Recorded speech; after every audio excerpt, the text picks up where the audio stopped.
Ang lulutuin natin ngayon ay sinigang. Simulan na natin. Lagay na natin ang ating kawali. Lagay ng mantika na galing sa Baguio. Igisa natin ang ating bawang. I-mekos-mekos lang natin yan. I-mekos lang. Ilagay na natin ang ating karne. At i-mekos lang natin.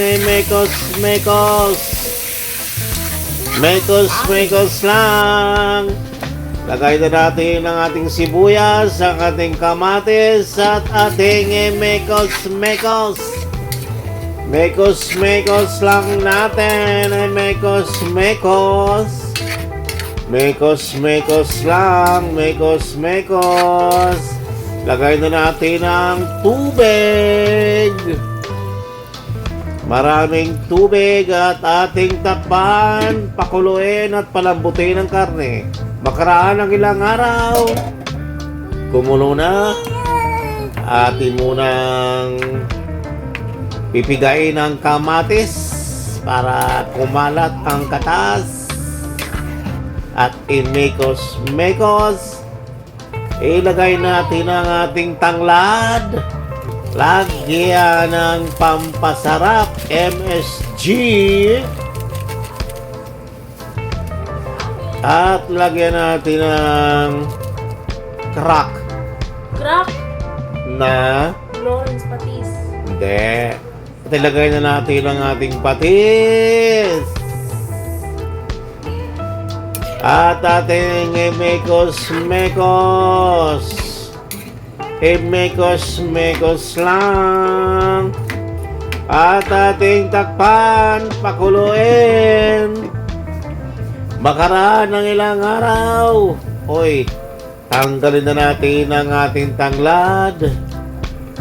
Yan, at ilagay na natin ang ating pampaasim, ang ating Knorr sinigang mix. At ating i-mekos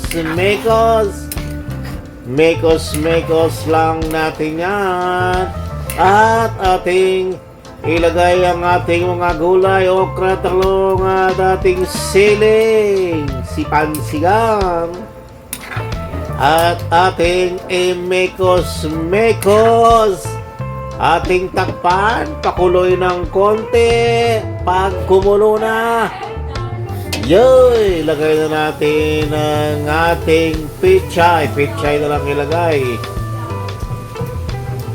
Para okay. Pechay sa sinigang. Pwede yan. At ating takpan, pakuluin at makaraan lang ilang araw. Ayan na, luto na ang ating sinigang. Atin ang hahanguin ang ating sinigang. Hahanguin na natin ang ating sinigang. Ayan na po ang ating finished product. Kaya't kainan na!